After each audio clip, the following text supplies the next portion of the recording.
السلام عليكم السلام عليكم السلام عليكم ورحمة الله وبركاته. وعليكم السلام ورحمة الله وبركاته.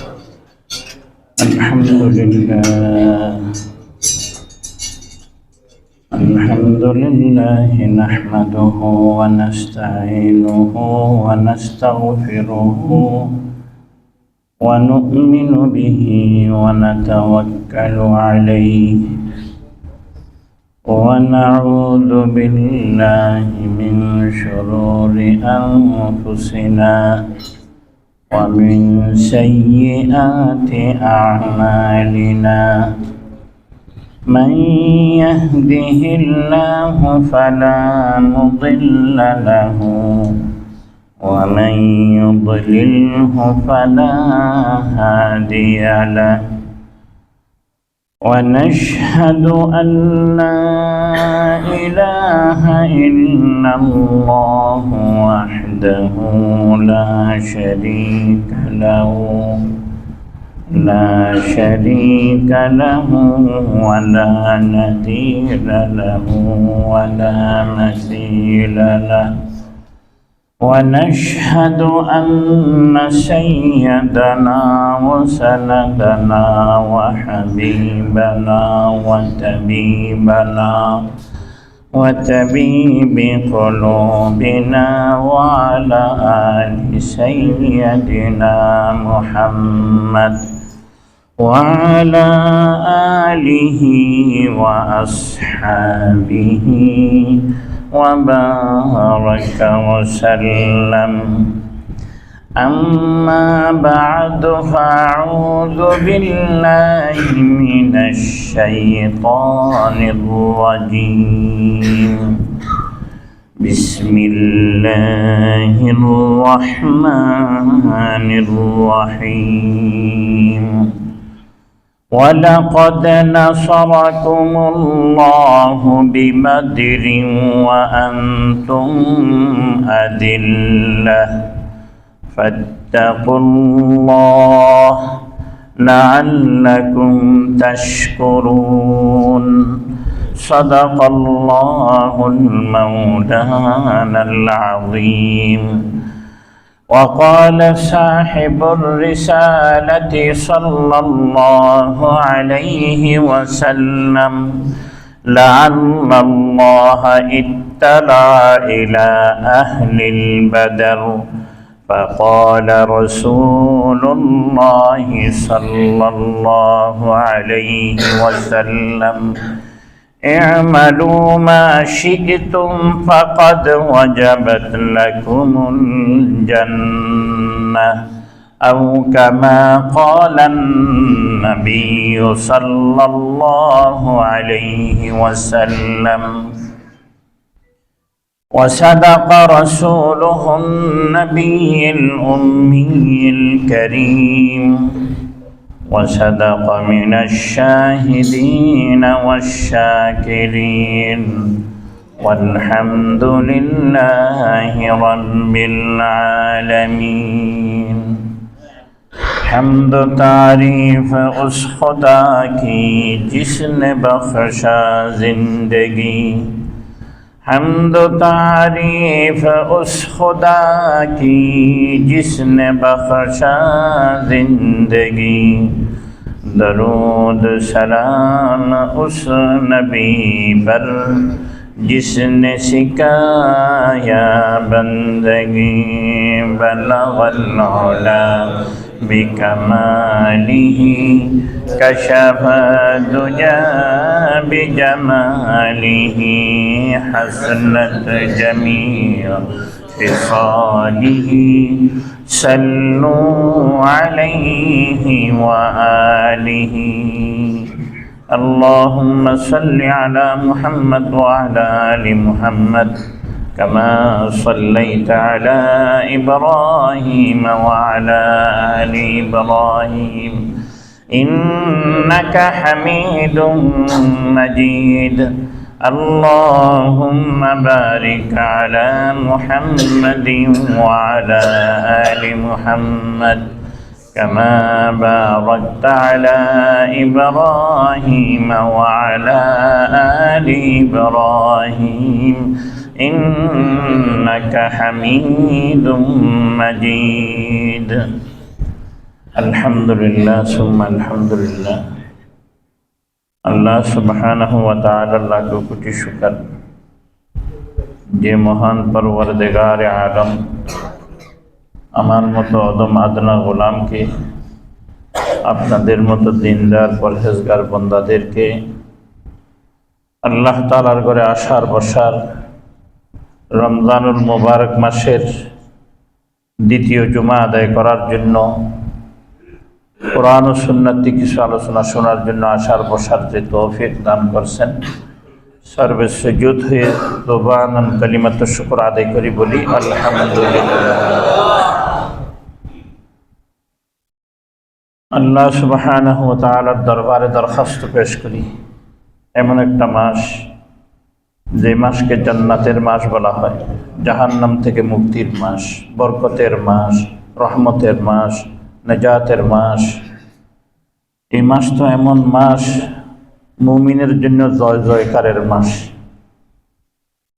মাসটাই শুধু মুমিনদের জন্য আল্লাহ তাআলা দিয়ে দিলেন। এরকম মাসের মধ্যে ফরিয়াদ করি আল্লাহ যত মুমিন বান্দা আমাদের দুনিয়া থেকে বিদায় নিয়ে গেছে, যত মুমিন বান্দা আমাদের দুনিয়াতে জীবিত আছে, যত মুমিন বান্দা আমাদের দুনিয়াতে আসবেন, আল্লাহ সকলের সমস্ত গুনাহটা মাফ করে দিন, সকলকে জান্নাতি হিসেবে কবরে মঞ্জুর করে দিন।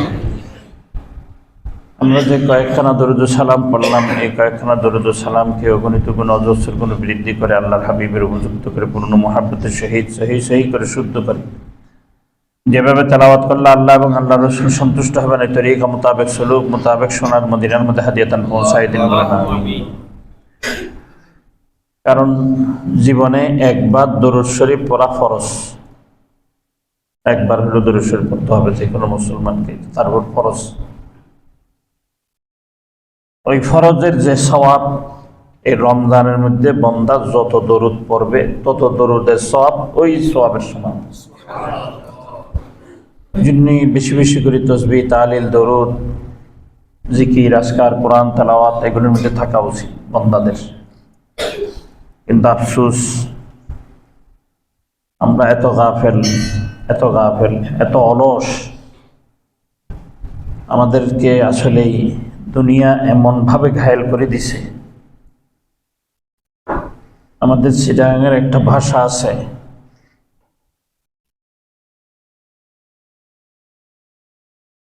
মানুষের হাজ্জত মল্লি ঠুড়ে। চিটাগাঙের একটা উক্তি, মানুষের হাজ্জত মল্লি ঠুড়ে। মানুষ এমন একটা অভ্যাসের প্রতি অভ্যস্ত, যতক্ষণ পর্যন্ত সেই কবরে যায়নি ততক্ষণ এটা তার থেকে যায় না।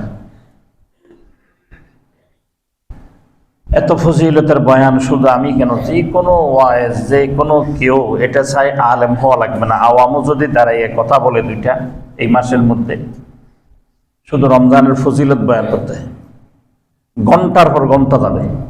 আমরা জানিও শুনিও সব ঠিক আছে, কিন্তু এরপরও আমাদের মধ্যে আমল নাই, আমরা এটাকে কাজে লাগাই না। এটা হচ্ছে সবচেয়ে বড় মুসলমানের ব্যর্থতা।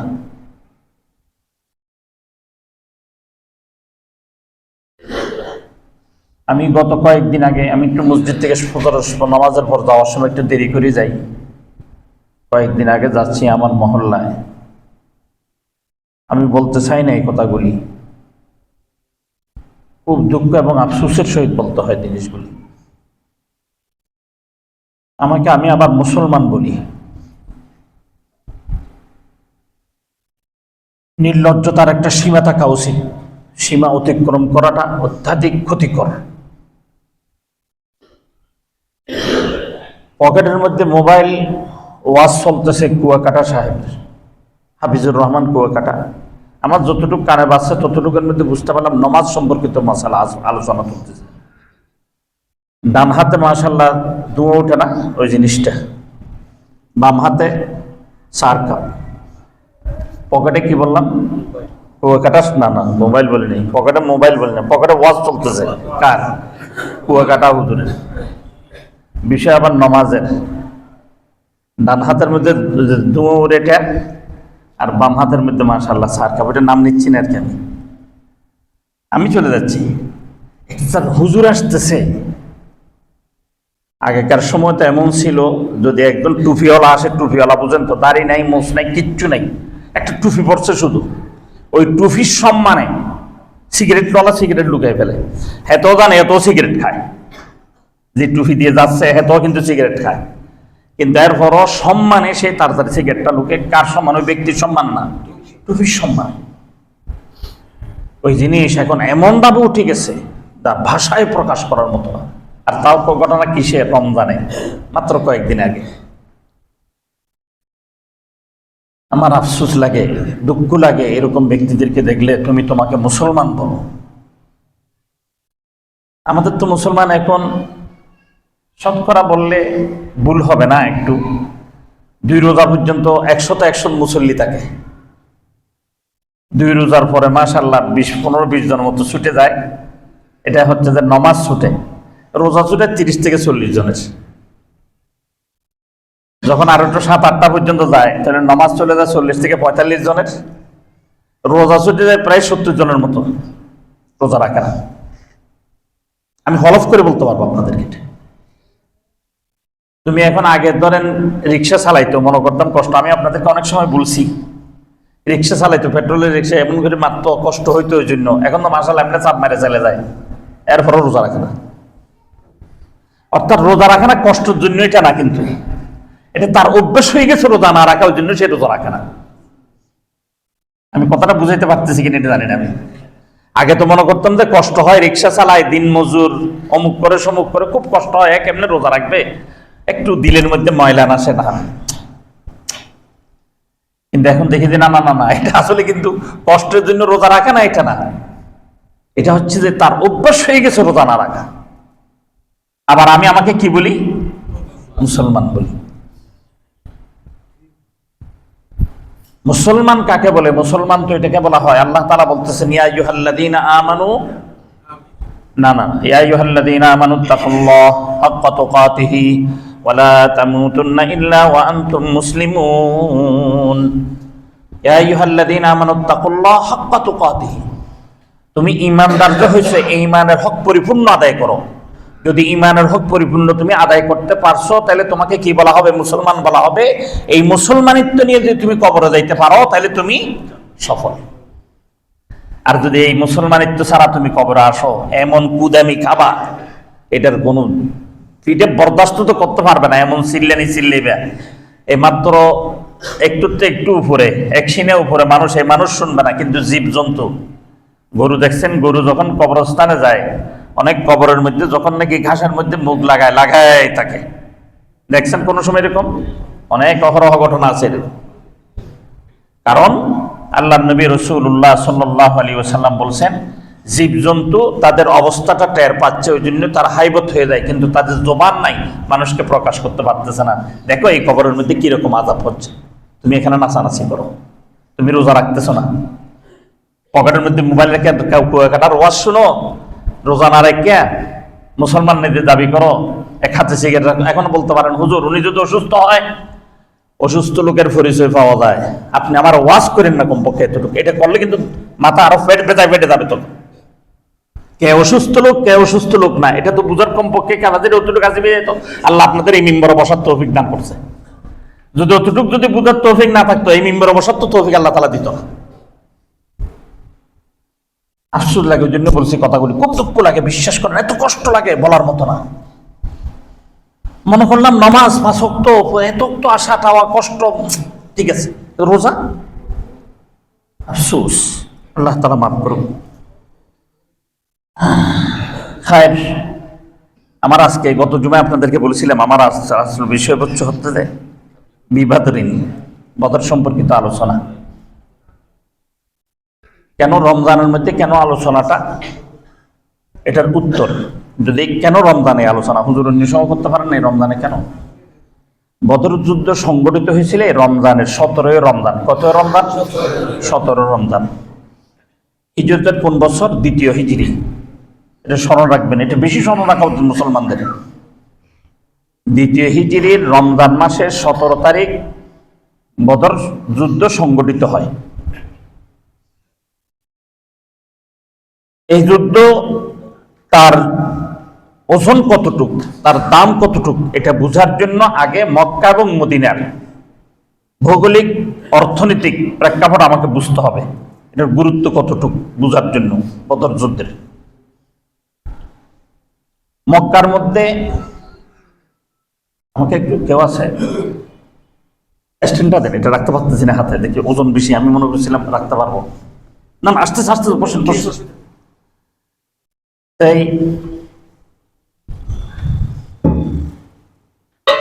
মনে করছিলাম হাতে রাখতে পারবো, দেখতেছি রাখতে পারতেছি না। না থাক থাক, লাগবে না, এটা লাগবে না, এটা আপনি দেখানোর জন্য আমাদের।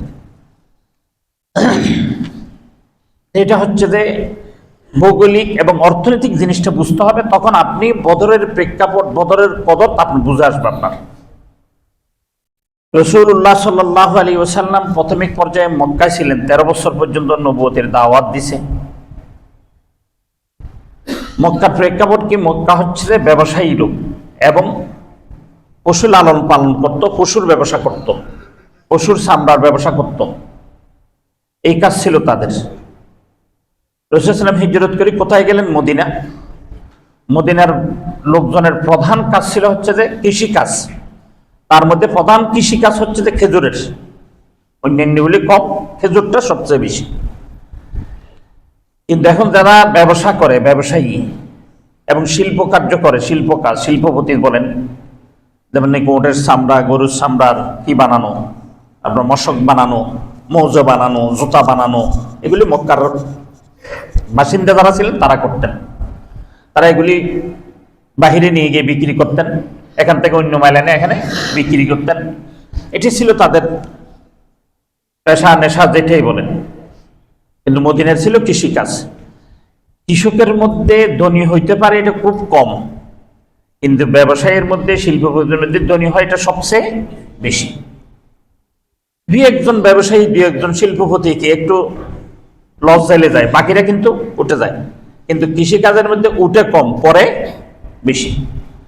এদিক থেকে বোঝা যাচ্ছে অর্থনৈতিক দিক দিয়ে মক্কা ছিল উর্বর, মদিনা ছিল নির্ভর, মানে নিচু, অর্থনৈতিক দিকে একটু ডাউনের দিকে। আল্লাহ সুবহানাহু ওয়া তাআলার হুকুম হয়ে গেল হিজরতের, হিজরত করে ফেললেন। হিজরত করছে তো একজন দুইজন লোক না, এমনি তো তাদের অর্থ অভাব, এখানে আবার গিয়ে অতিরিক্ত এই লোকগুলি পড়লো, তাহলে অবস্থা কি হয় বুঝেন এবার। বাহির থেকে তো কোনো অনুদান আর আসতেছে না। যেমন নাকি আমাদের দেশে যখন নাকি 13 সালে বা 14 সালে আরকানের লোকজন আসলো, বাহির থেকে যে অনুদান আসছে এটা এখনো পর্যন্ত খেয়ে শেষ করতে পারতেছে না, তা আমাদের দেশ থেকে আর দেওয়া লাগে নাই। এই সময় তো আর এই অনুদানের সিস্টেম ছিল না। তাদের মধ্যে ভ্রাতৃত্ব বন্ধন করে দিয়েছিল, এটা বিশাল আলোচনা।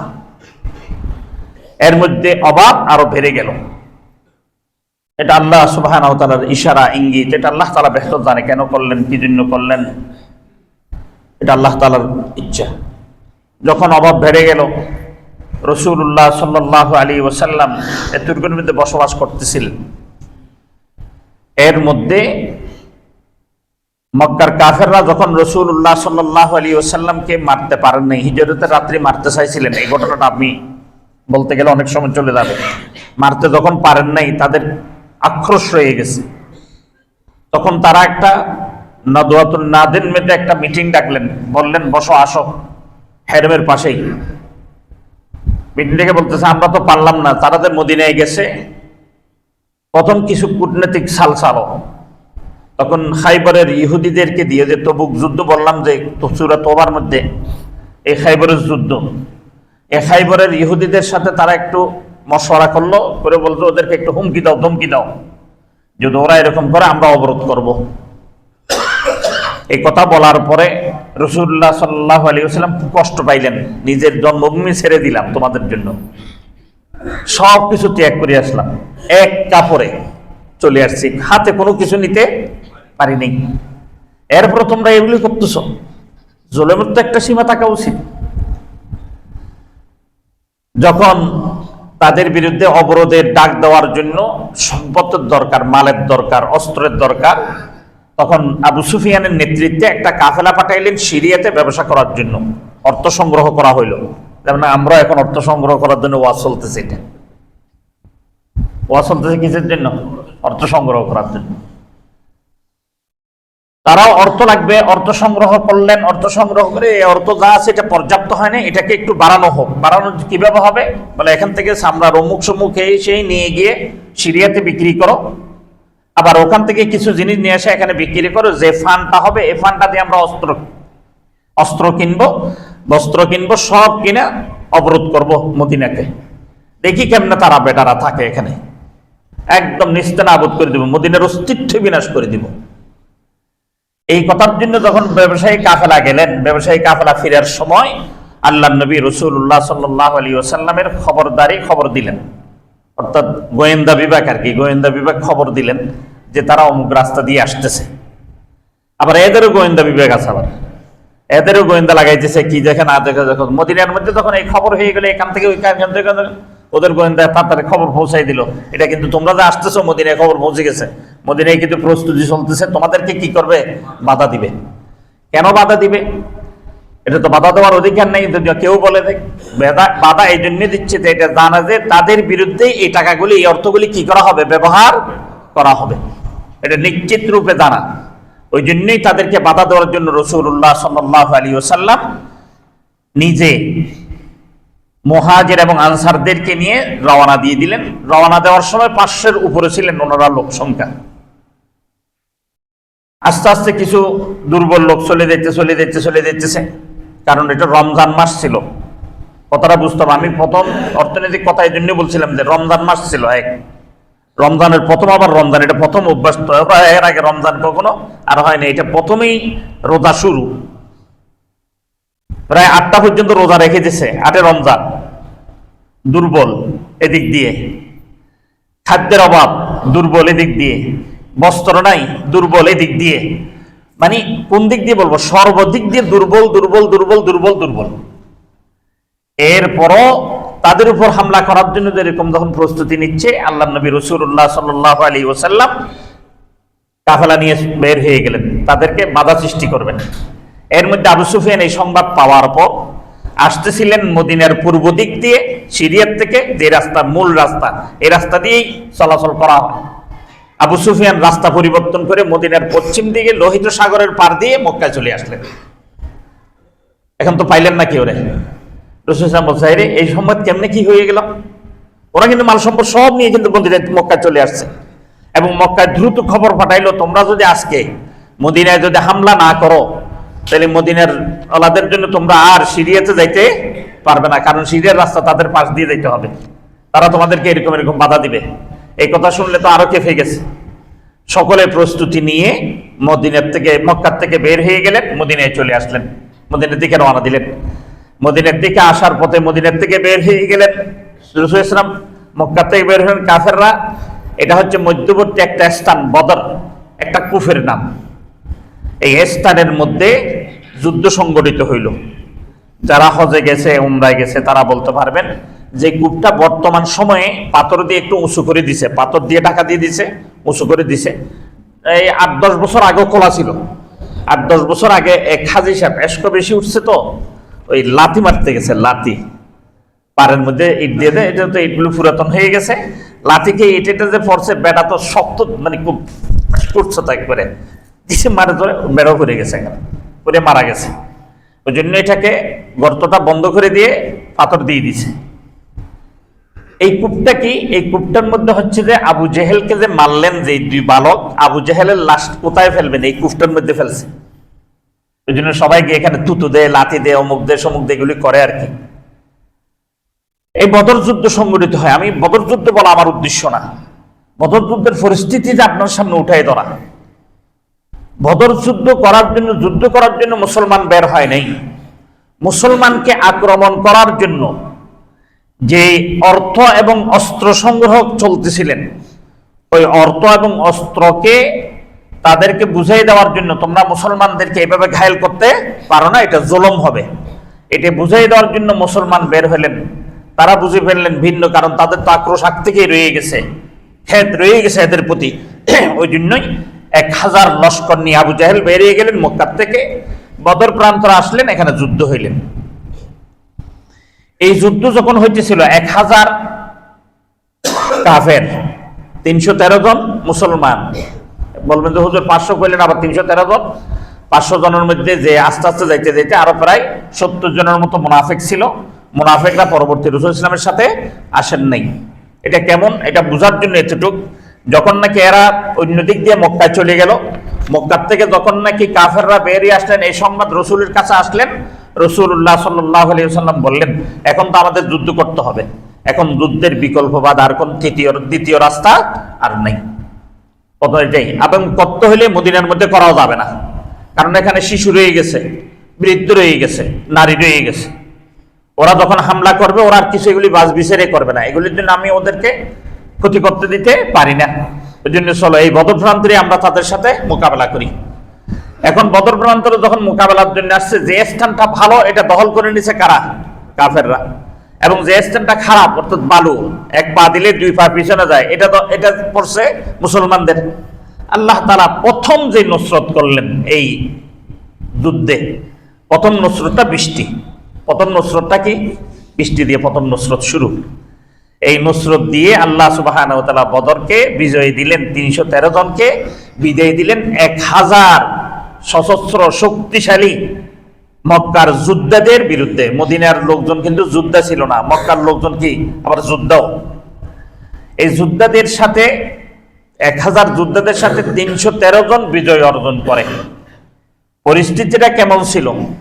পরিস্থিতিটা এমন ছিল যে মদিনাকে ওই দিন ধূলিসাৎ করে দিবে, নিস্তনাবুদ করে দিবে, মুসলমানের অস্তিত্বই রাখবে না, মুসলমানের অস্তিত্ব বিনাশ হয়ে যাবে। ওই জন্য আল্লাহ সুবহানাহু ওয়া তাআলা প্রথম বলতেছিলেন, আমি নসরত করলাম বিসালাসাতি আলাফিম মিনাল মালাইকাতি, আমি 3000 ফেরেশতা দিয়ে কি করলাম? নসরত করলাম। পরবর্তীতে আবার বিখামসাতি আলাফিম মিনাল মালাইকাতি, 5000 ফেরেশতা দিয়ে কি করলাম? নসরত করলাম। যখন বদর প্রান্তরে যুদ্ধ শুরু হয়ে গেল, যুদ্ধের প্রথম যখন নাকি গিয়ে মাস এবং মাওয়াজ এই 2 ভাই যখন আবু জেহেলকে ফেলে দিলেন, সাথে সাথে যুদ্ধের মোড় ঘুরে গেলেন। এরপরে যখন দেখলেন এত লস্কর, সাদা সাদা পাগড়ি বাঁধা, সাদা সাদা জুব্বা বাঁধা, সাদা সাদা ঘোড়া, সাদা সাদা তরবারি, এগুলি আবার কি? এত যুদ্ধ কোত্থেকে বেরিয়ে আসতেছে? দেখে এদিক থেকে বেরিয়ে আসতেছে, ওদিক থেকে বেরিয়ে আসতেছে, ওদিক থেকে আসতেছে, এদিক থেকে আসতেছে। সাদা তো সাদাই, সাদা কিন্তু দেখা যায় বেশি, এটা বুঝেন তো। অন্য যত রং আছে, এমনি তো কালার হচ্ছে 7টা, এর থেকে আবার শাখা পোশাকা কালার আছে না, সাদার মধ্যে আবার একটু ঘিয়ে কালার, বিস্কিটি কালার, অমুক কালার, এরকম আছে না, এগুলি না। মূল কালার 7টার মধ্যে যে প্রথম যে সাদাটা, এই সাদাটা এত চমক, এত দেখায় যে বলার মতো ভাষা রাখা। ওখানে দেখা যাচ্ছে শুধু এটাই, সাদা আর সাদা। এরা ভয়ে পালানো আরম্ভ করে দিছে। এর মধ্যে পালাইতে গিয়ে 70 জন মারা গেল, 70 জন কি হয়ে গেল? অ্যারেস্ট হয়ে গেল। এই ঘটনার মধ্যে আল্লাহ সুবহানাহু ওয়া তাআলা এমন একটা কারিশমা রেখে দিলেন, কারণ এই দিনের যদি এই ঘটনাটা না ঘটাইতো, সাহাবায়ে কেরাম এই হিম্মত না করতেন। কি হিম্মত? রাসূলুল্লাহ সাল্লাল্লাহু আলাইহি ওয়াসাল্লাম বেরিয়ে আসার পর যখন মুনাফিকরা চলে যাচ্ছিলেন, তখন তো মদিনার মুসলমানও ঈমানের দিক দিয়ে দুর্বল, মক্কার মুসলমান যদিও ঈমানের দিক দিয়ে শক্ত, কিন্তু অর্থনৈতিক দুর্বল। এই কারণে গিয়ে রাসূলুল্লাহ সাল্লাল্লাহু আলাইহি ওয়াসাল্লাম একটু ঘাবড়ে গেলেন। মুসা আলাইহিস সালাতু ওয়াস সালাম যখন দাউদ আলাইহিস সালাতু ওয়াস সালাম যখন জালুতের সাথে যুদ্ধ করার জন্য তালুতকে নিয়ে যাচ্ছিলেন, তখন বনি ইসরাইল দাউদ আলাইহিস সালামকে বলছিলেন, আপনি এবং আপনার রাজা নিয়ে আপনারা কি করে যুদ্ধ করেন, আমরা যাব না। তারা যায়নি। এটা বিশাল একটা ঘটনা, পানি টানি খাওয়া টাওয়া নিয়ে একটা বিশাল ঘটনা রয়ে গেছে। রাসূলুল্লাহ সাল্লাল্লাহু আলাইহি ওয়াসাল্লাম ভয় পেয়ে গেলেন, যদি মুহাজিররা যদি এটা বলে, আনসাররা যদি এটা বলে, তাহলে আজকে তো মক্কার কাফেরদের সামনে মদিনার অস্তিত্ব টিকিয়ে রাখা মুশকিল হয়ে যাবে। রাসূলুল্লাহ সাল্লাল্লাহু আলাইহি ওয়াসাল্লাম বললেন, কে কে আসো, জিহাদের জন্য বায়াত হবে। প্রথমেই মুনাফিকরা সরে গেলেন, ঘাবড়ে গেলেন আল্লাহর নবী। এমন ঘাবড়ানি যেটা আল্লাহ পাক রব্বুল আলামিন এটা বরদাস্ত করতে পারেননি। এই একটা ঘাবড়ানোর কারণে, আল্লাহ নবীর এই একটা ঘাবড়ানোর কারণে আল্লাহ তাআলা এই দলটাকে এত উপরে স্থান দিলেন, যেটার বয়ান আমি আপনাদের সামনে বলবো কিছুক্ষণ পর। মুহাজিরদের মধ্যে সর্বপ্রথম যিনি অগ্রসর হয়ে আসলেন তিনি হচ্ছেন ওমর রাদিয়াল্লাহু তাআলা আনহু। ওমর রাদিয়াল্লাহু ওটার সাথে সাথে আবু বকর সিদ্দিক রাদিয়াল্লাহু তাআলা দাঁড়িয়ে গেলেন, তার সাথে সাথে দাঁড়াইলেন আলী রাদিয়াল্লাহু তাআলা আনহু, আলী রাদিয়াল্লাহু তাআলা পরপর দাঁড়িয়ে গেলেন ওসমান রাদিয়াল্লাহু তাআলা আনহু। এই চারজন দাঁড়িয়ে আল্লাহ নবীর হাত ধরে ফেললেন, বললেন ইয়া রাসূলুল্লাহ আমাদেরকে জিহাদের বায়াত করান। এখন যখন মুহাজির চারজন উঠে গেছেন বড় বড়, তখন ছোট ছোট তার তাকে লাভ নাই, সমস্ত মুহাজিররা হাত দিয়ে দিয়েছেন, ইয়া রাসূলুল্লাহ আমাদের জান মাল আপনার জন্য কোরবান, আমরা আপনার সামনে, আপনার পিছনে, আপনার ডানে, আপনার বামে, যতক্ষণ আমাদের জান আছে ততক্ষণ আমরা আপনার সাথে আছি। আনসাররা দেখলেন এখানে তো আর পিছনে যাওয়া যায় না, তখন আনসাররাও বায়াত গ্রহণ করলেন। আবু আইয়ুব আনসারী রাহিমাহুল্লাহ সর্বপ্রথম হাত দিলেন রাদিয়াল্লাহু তাআলা, প্রথম হাত দিয়ে বায়াত গ্রহণ করলেন। এই বায়াত হয়ে গেল, তখন বদর যুদ্ধ সংগঠিত হইল। সাহাবা রাসূলুল্লাহ সাল্লাল্লাহু আলাইহি ওয়াসাল্লাম অত্যাধিক সংকট ছিল যে এত বিশাল একটা দলের সামনে এই ক্ষুদ্র একটা দল টিকবে কেমনে। তখন আল্লাহ তাআলা নুসরত করলেন, প্রথম 3000 পরে 5000 ফেরেশতা দিয়ে। এই ফেরেশতা দেখার পর তারা পালানো আরম্ভ করলেন, পালাইতেছে, এখানে তা মারলেন 70 জন, ধরে ফেললেন 70 জন, এবং অনেক মালামাল কি হয়ে গেলেন আল্লাহ পাক রব্বুল আলামিন গনিমত হিসেবে মদিনার মধ্যে মদিনার বসতিদেরকে দিয়ে দিলেন আল্লাহ তাআলা। এই কথাটাকে রাসূলুল্লাহ সাল্লাল্লাহু আলাইহি ওয়াসাল্লামের ওই ঘাবড়ানির কারণে এই কথাটা আল্লাহ পাক রব্বুল আলামিন ঘোষণা করলেন। কি কথা? এটা বলতে হইলে একটা ঘটনার দিকে আসতে হবে।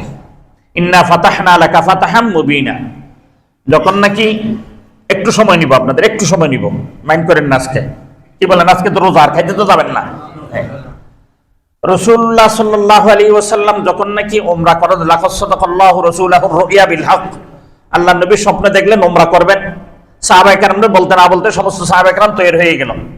ওনারা যখন হুদায়বিয়া পর্যন্ত গেলেন, এখানে যাওয়ার পর দেখলেন আর তাদেরকে যাইতে দিচ্ছে না, ঢুকতে দিচ্ছে না। ওনারা ওখান থেকে বায়াত টায়াত হওয়া টওয়ার পর আবার পিছনের দিকে চলে আসতেছিলেন। আসার পথে ওমর রাদিয়াল্লাহু তাআলা, যেখানে সেখানে কিন্তু ওমরকে পাবেন। আল্লাহ পাক ওমর, হে ওমর আপনার উপর আমার বাবা, আমার মাল, আমার জান কুরবান হয়ে যায়। এই ওমর ইসলামের জন্য এত বড় নিয়ামত ছিলেন। ওমর রাদিয়াল্লাহু তাআলা খুব বেতৃষ্ণা, প্রেসার, চেহারা কালো হয়ে রয়েছে। কারণ ওমর রাদিয়াল্লাহু তাআলা প্রতিজ্ঞাবদ্ধ করেছিলেন, যদি আজকে মক্কায় ঢুকি একটারও রাখবো না, যারে পাই, যতক্ষণ জানা আছে ততক্ষণ আমার তরবারি আছে, ততক্ষণ আমি আছি, একটারও রাখবো না, শেষ করে দেবো, নিস্তানাবুদ করে দেবো। এত বড় সাহস। কিন্তু আল্লাহ নবী এবং আল্লাহর রাসূলের সামনে ওনারা কিছু বলতে পারেন না, সাহস পান না। আল্লাহর হুকুম হয়ে গেছে, ফিরে যাও, ফিরে যাচ্ছে। ওমর রাদিয়াল্লাহু মন খারাপ। রাসূল সাল্লাল্লাহু আলাইহি ওয়াসাল্লাম আসলেন, আয়েশা গর্দানের উপর হাত দিলেন। কি ওমর এত পেরেশান? বলে ইয়া রাসূলুল্লাহ আমরা দুর্বল, এটা আমি মানি, আমরা তাদের চেয়ে শক্তিশালী নেই, এটা আমি মানি, কিন্তু এভাবে ফিরে যাওয়া কাপুরুষের মতো এটা আমি মানি নিতে পারতেছি না। তখন আল্লাহ নবী হাসি দিলেন, বলে ইয়া রাসূল আপনি হাসতেছেন আমার এই দুঃখের সময়? বলে হাসতেছে এই জন্য আল্লাহ তাআলা একটা আয়াতে কারিমা নাযিল করে দিলেন। কি আয়াত? ইন্না ফাতাহনা লাকা ফাতাহাম মুবিনা, তোমাদের জন্য বিজয় আসবে, অপ্রকাশ্য বিজয় নয়। কি বিজয়? প্রকাশ্য বিজয় তোমাদের জন্য আসতেছে। এই বিজয় কখন হবে, কি হবে, এটা আল্লাহ তাআলা নির্দিষ্ট করে বলেন নাই। যখন 8ম হিজরি সনে, এটা 6ষ্ঠ হিজরি সনের কথা, এই যে উমরা করতে আসা রাসূল সাল্লাল্লাহু আলাইহি ওয়াসাল্লাম 8ম হিজরি সনের মধ্যে আল্লাহ তাআলা হুকুম দিলেন, তুমি আবার কি করো, মক্কা বিজয় করো। মক্কা বিজয় করার জন্য কি হয়ে গেলেন, বের হয়ে যাবেন। এই যখন মদিনার মধ্যে সাওর করলেন, হাতিব ইবনে আবি বুলতা নামে একজন সাহাবী ছিলেন, অনেক বড় ধনী সাহাবী। তার ধন সম্পদ, সন্তান সন্ততি সব মক্কার মধ্যে রেখে চলে আসতেন, এবং আরো সাহাবা একরাম তো সকলে রেখে চলে আসলেন, সম্পদ, মাল, ঘর বাড়ি, এগুলো সব রেখে রেখে চলে আসছেন। হাতিব ইবনে আবি বুলতা উনি একটা পত্র লিখলেন, পত্র লিখে একটা মহিলার মাধ্যমে পত্রটা পাঠিয়ে দিয়েছিলেন। আল্লাহ নবী রাসূলুল্লাহ সাল্লাল্লাহু আলাইহি ওয়াসাল্লাম আবু মাদান গান্নবী, জুবাইর ইবনুল আওয়াম এবং আলী রাদিয়াল্লাহু তাআলা আনহু, এই তিনজনকে বললেন এদিকে আসো, তোমরা যাও, রওজাতুল খাক নামে একটা জায়গা আছে মক্কা এবং মদিনার মধ্যবর্তী স্থান, তোমরা এখানে গিয়ে একটা মহিলাকে পাবে, ওই মহিলার কাছে একটা চিঠি আছে, ওই চিঠিটা তাড়াতাড়ি নিয়ে আসো। যখন এই কথা বললেন, মহিলার কিন্তু বিষয়বস্তু সম্পর্কে মহিলা জানা ছিল না, ওই জন্য মহিলাকে ছেড়ে দিয়ে আসছে। সিটের কি বিষয়বস্তু এটা মহিলা জানেন না, ওই জন্য মহিলাকে ছেড়ে দিয়ে শুধু সিটটা তোমরা নিয়ে চলে আসো। ওনারা 3 জন গেলেন, যাওয়ার পর মহিলাকে অনেক তল্লাশি করছেন, পায় নাই। সে আলী রাদিয়াল্লাহু তাআলার মতো আল্লাহ নবীর কথা মিথ্যা হতে পারে না। তোমার থেকে সিটে আছে, যদি তুমি সিটি বের করো ভালো, যদি সিটি বের না করো তোমাকে আজকে কাপড় খুললে ফেলাম, কিছু রাখবো না, আল্লাহ নবীর কথা সত্য, বের করো। তখন সে দেখলে যে এরা এত দৃঢ় হতে পারে, আমার কাপড়ও খুলে ফেলতে পারে। আসলে তো কাপড় খুলবে না, এটা এমনি হুমকি দেওয়া আর কি আছে না, যখন নাকি রিমান্ডে নিয়ে যায় কত কিছু করে না, কত কথা বলে না, এরকম একটা কথা বলছে, কথার কথা। তখন তাড়াতাড়ি সে বলতো হ্যাঁ আমি স্বীকার করি। তখন সে বিনি, চুলের বিনি করছিল, বিনিরকে আবার জুটা বানাইছে, ওই জুটার ভিতরে সিডিটা নিছে, বিনির ভিতরে ঢুকেছে, বিনিটার আবার কি জুটা দিয়ে বাইনটা সুন্দর করে নিছে, ওখান থেকে চুলতে বের করে দিছে, নিয়ে আসছে। আল্লাহ নবীকে এসে সিডিটা দিতে দেরি, যখন আল্লাহ নবী হাতিব ইবনে আবি বুলতার পক্ষ থেকে মক্কাবাসী এতটুকু পড়ছে মাত্র, ওমর রাদিয়াল্লাহু তাআলা খাড়া হয়ে গেছে, বলে ইয়া রাসূলুল্লাহ আর পড়া লাগবে না, এত খায়েন, এ আল্লাহর খায়েন, আল্লাহর নবীর খায়েন, অর্থাৎ আমানতের কি করছে, খেয়ানত করছে। আল্লাহ তাআলা বলছেন এটাকে আমানত রাখবে, এই কথা যেন প্রকাশ না পায়। তোমরা কোনো ঘোষণাবিহীন এখান থেকে বের হবে মক্কার দিকে, কেউ ঘোষণা করবে না, শুধু তোমরা যাবা তোমাদের মতো করে। তাহলে এটা ঘোষণা না করার কথা, যে আমানত, এই আমানতের খেয়ানত করছে হাতিব ইবনে আবি বুলতা, এবং আল্লাহর আমানতের খেয়ানত, রসুলের আমানতের খেয়ানত, মুমিনের আমানতের খেয়ানত। এত বড় আমানতের খেয়ানতকারীকে বরদাস্ত করা যায় না। আপনি আমারে দেন, আমার তরবারি আর তার গর্দান, এটাই ফায়সালা। আমার তরবারি তার গর্দান, এটাই ফায়সালা। এখন সিটির মধ্যে কি লেখছে এটা যদি শুনেন আরো আশ্চর্য হবেন। আসলে সেই যে চিঠি লেখছে, চিঠিটা বন্ধুত্ব সুলভের দুশমনী, বন্ধুত্ব সুলভ দুশমনী আছে না, বলে যে সে আমার সাথে এমন বন্ধুত্ব করে, আমার সিনের মধ্যে বসে আমারে ছুরির আঘাত করে, এটা বন্ধুত্ব সুলভ দুশমনীর মতো। তিনি চিঠির মধ্যে লিখতেছেন, হে মক্কার মুশরিকরা তোমরা শোনো, আল্লাহ সুবহানাহু ওয়া তাআলা মক্কা বিজয় দিবেন, এটা ঘোষণা হয়ে গেছে। যখন আল্লাহ ঘোষণা করছেন, এটা তোমরা দুনিয়ার সকলে যদি একসাথে হও, এরপরও তোমরা কি করতে পারবে না, এই বিজয়কে ঠেকাইতে পারবে না। ওই জন্য আমি তোমাদেরকে একটা সুবুদ্ধি দিই, তোমরা তাড়াতাড়ি যতটুক পারো ততটুক মাল সম্পদ তোমার সন্তান সন্ততি নিয়ে মক্কা থেকে বেরিয়ে পড়ো, মক্কা থেকে বেরিয়ে পড়ো। এটা কি তাদেরকে দোস্তি করলো না, না আরো দোস্তির শুরুতে কি ধমকি, দোস্তির শুরুতে ধমকি দিল। এটা বলে এমন ধমকি দিছে, তোমরা আজকে কোন ক্রমে তোমরা কি করতে পারবে না, এই বিজয় ঠেকাইতে পারবে না, এটা কোন ক্রমে সম্ভব না, যত কিছু তোমরা এখানে লাগাই দাও। যখন এই সিটি পড়লেন, পড়ার পর আল্লাহ নবী জিজ্ঞেস করলেন, সিটির ভাষায় তো ভিন্ন ধরনের, এ হাতিব ইবনে আবি বুলতা তুমি বলো তো দেখি, তুমি কেন এই সিটি লেখলা? বলে ইয়া রাসূলুল্লাহ আপনি তো জানেন আমাদের সকলের আত্মীয় স্বজন রয়ে গেছে এখানে, এবং আমাদের সম্পদ রয়ে গেছে, মাল সম্পদ রয়ে গেছে, বিবি বাল বাচ্চা রয়ে গেছে। আমরা যদি এদিক থেকে যুদ্ধ থেকে যাইতে আরম্ভ করি, ওইদিকে ওরা যদি ওদেরকে যদি মুক্তিফোন হিসেবে যদি কি করে, সুন্দর করে নিয়ে যদি বলে যে তোমরা যদি এখানে হামলা করো তোমাদের একটা আত্মীয় স্বজন রাখবো না, এরকম আছে না, এরকম যদি বলে, আর সম্পদগুলি তো এমনি নিয়ে নিছে, বুক করতেছি, তো ওই জন্য আর শুনলাম আমি আগে এটা জানাই দিয়েছিলাম, তোমরা আগে চলে যাও এখান থেকে, যুদ্ধ ছাড়া আমাদের বিজয় হয়ে যাবে ইয়া রাসূলুল্লাহ, এই জন্য আমার নিয়ত কিছু না। তখন আলী ওমর রাদিয়াল্লাহু আনহু আবার বললেন, ইয়া রাসূলুল্লাহ, কথার মোড়গুলো উঠালাম, এখানে কথার মোড় শেষ গেছে পুরো, জানেন এই আধা ঘন্টার আমার কথার মোড় শেষ, একটা কথা শেষ করে দিচ্ছে। আল্লাহ তাআলা মাফ করুক। ওমর রাদিয়াল্লাহু তাআলা বলেন, ইয়া রাসূলুল্লাহ قد حان الله وحان الرسول وحان المؤمنين قد أني لأضربن عنقه, আপনি আমাকে তাকে দেন, আমি তার গর্দান উড়িয়ে দিই। আল্লাহ নবী রাসূলুল্লাহ সাল্লাল্লাহু আলাইহি ওয়াসাল্লাম এখন বলতেছেন, আলাইসা মিন আহলিল বাদর, সে কি আহলে বদর নয়? এই কথা বলতে দেরি, এই কথা বলতে দেরি, এই কথা বলতে দেরি, আমি আপনাদের সামনে এই জন্য এই কিতাবটা আনছি, হাতে ধরে রাখতে পারি নাই, এই বুখারী শরীফের 3694 নম্বর হাদিস, 3694 বিশাল হাদিস, এই 2 পৃষ্ঠা বের একটা হাদিস। এই হাদিসটার মধ্যে এই ঘটনাটা উল্লেখ করছেন আল্লাহ নবী রাসূলুল্লাহ সাল্লাল্লাহু আলাইহি ওয়াসাল্লাম। এই কথাটা বলতে দেরি ওমর রাদিয়াল্লাহু তাআলা চোখ দিয়ে পানি পড়তে দেরি হয়নি। আমি জানি না আমার মধ্যে যে অনুভূতি, আমি জানি না আপনাদের মধ্যে কি অনুভূতি এখন আসছে। এতক্ষণ ওমর রাদিয়াল্লাহু তাআলা এত শক্ত ছিল, হাতিব ইবনে আবি বুলতাকে শেষ করে দিবে, আর সেই জায়গার মধ্যে যখনই বলছে সে কি বদরের সদস্য না, এই কথা বলতে দেরি ওমর রাদিয়াল্লাহু তাআলা পানির চেয়ে নরম হয়েছে। শুধু এতটুকু নয়, বরফ যেরকম গলা আরম্ভ, ওমর রাদিয়াল্লাহু তাআলা চোখ দিয়ে পানি গলা আরম্ভ হয়ে গেছে। সুবহানাল্লাহ।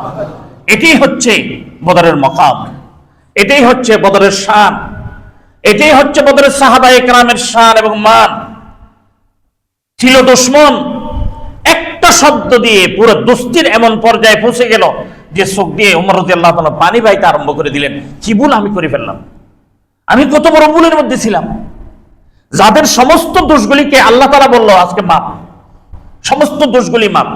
এই হাদিসের মধ্যে পরিভাষা আল্লাহর নবীর ভাষা, ইলামু, তোমরা জানি রাখো, মা শি'তুম, মা শি'তুম, মা শি'তুম, তোমরা যা করবা করো না কেন, আজকে জানি রাখো আল্লাহ তাআলা ঘোষণা করে দিয়েছে তোমরা যা করো না কেন আল্লাহ তাআলা তোমাদের জন্য ফাকদ ওয়াজাবাত লাকুমুল জান্নাহ, আল্লাহ তাআলা তোমাদের জন্য জান্নাত ওয়াজিব করে দিয়েছে। এর পূর্বে যত নবী রাসূল পয়গম্বর গেছে, কোনো কেউ এরকম দলবদ্ধভাবে জান্নাতের সুসংবাদ কেউ পায় নাই। এবং রাসূল সাল্লাল্লাহু আলাইহি ওয়াসাল্লামের সময় এই দল ব্যতীত বাকি অন্য কোনো দল পায় নাই। উহুদ প্রান্তরের কঠিন যুদ্ধ, হুনাইনের কঠিন যুদ্ধ, খন্দকের কঠিন যুদ্ধ, আপনার ইয়ারমুকের কঠিন যুদ্ধ, এই সমস্ত যুদ্ধের মধ্যে তো সংবাদ পাওয়া উচিত ছিল, কিন্তু সংবাদ পাই নাই। এই সংবাদটা পাই ফেলছেন শুধু বদরের 313 জন। কেন পাইলেন এই কথাটাই শুধু আপনাদেরকে বোঝানোর জন্য। এমন একটা সময় তারা 313 জন অগ্রসর হইলেন যেই দিন এই মুসলমানের অস্তিত্ব পর্যন্ত টিকে রাখা মুশকিল এবং দুষ্কর ছিল। আজকে পর্যন্ত আমাদের পর্যন্ত ইসলাম পৌঁছার মধ্যে একমাত্র যাদের অবদান, এক সাটিয়ে যাদের অবদান, এটা হচ্ছে 313 জনের অবদান। এই 313 জন এই ত্যাগ স্বীকার করছে বিদায় আমি আপনি আজকে ইসলাম গ্রহণ করতে পারছি, আমি আর আপনি আজকে কোরআন পড়তে পারি, আমি আর আপনি রমজানের রোজা রাখতে পারি, আমি আর আপনি রমজানের এই ফজিলত পাইতে পারি।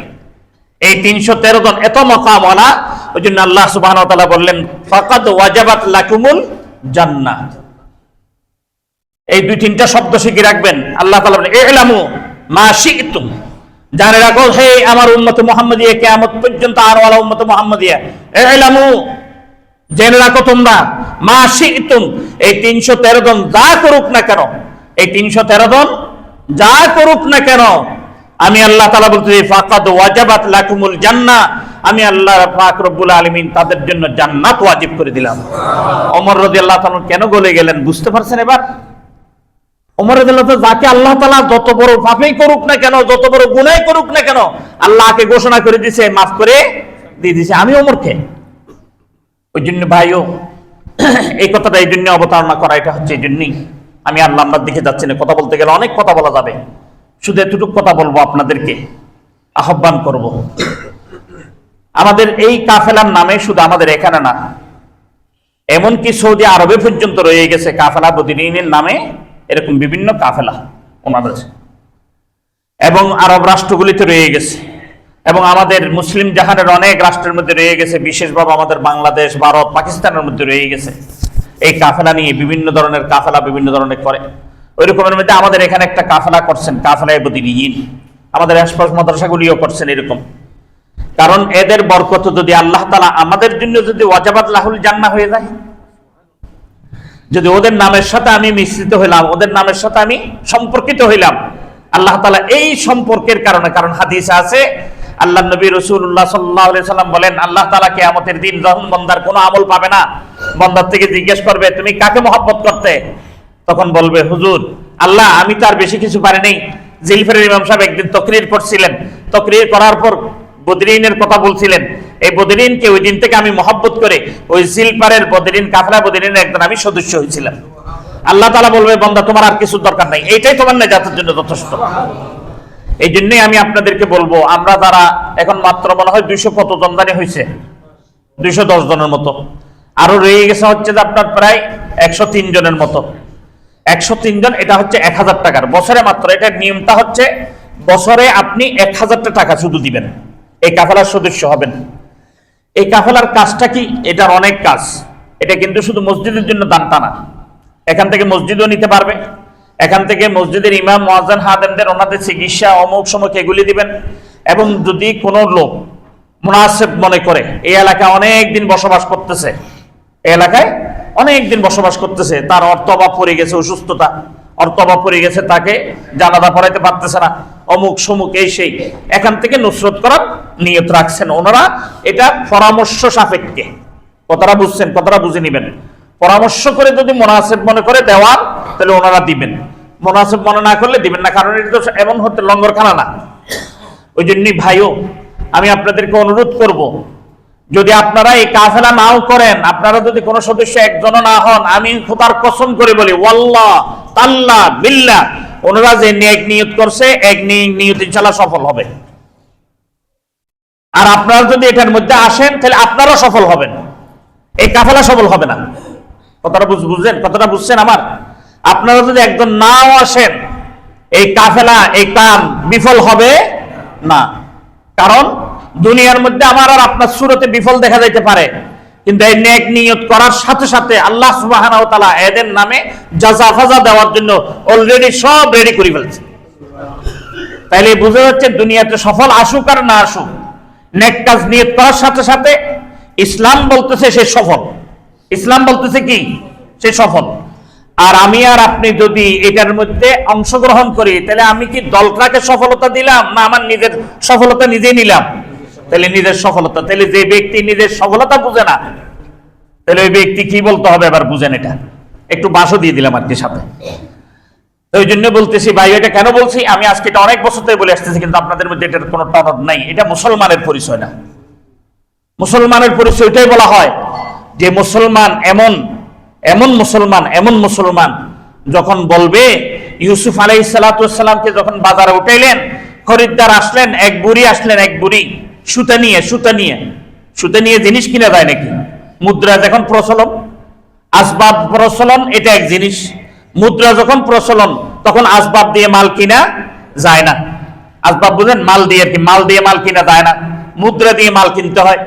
যখন মুদ্রার চলন, তখন মাল নিয়ে আসছে মাল কেনার জন্য, সুতা নিয়ে আসছে ইউসুফকে কিনবে।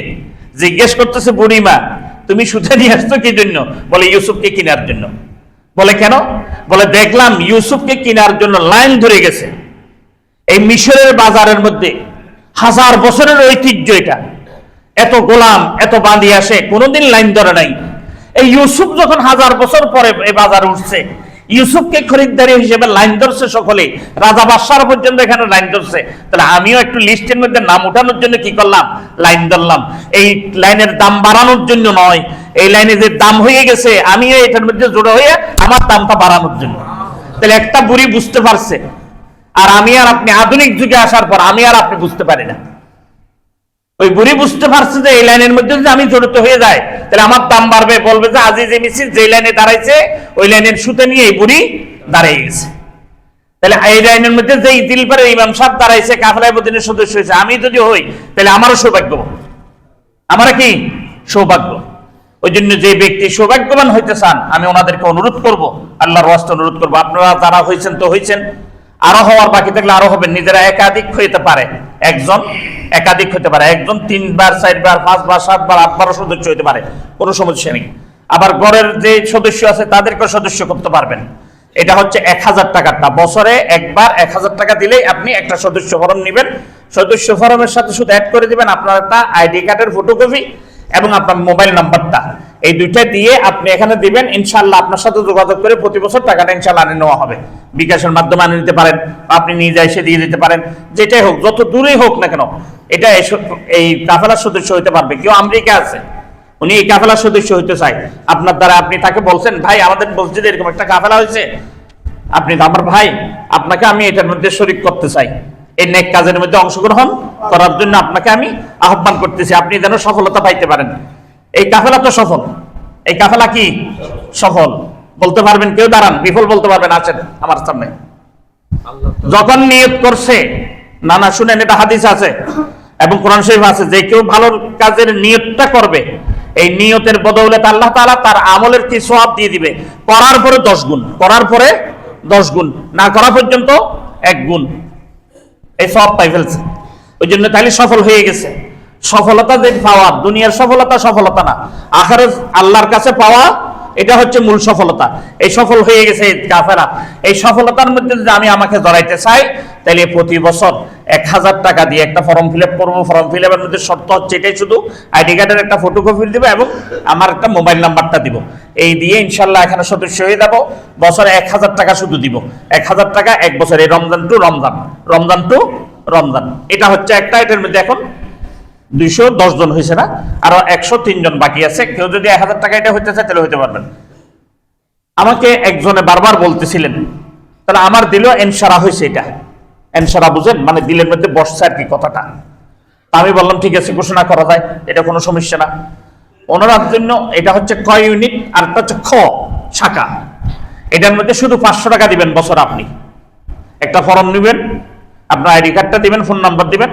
বছরের জন্য আপনি 500 টাকা দিয়ে কাফেলা বদিনের খ শাখার মধ্যে আপনি কি হয়ে যাবেন, সদস্য হয়ে যাবেন।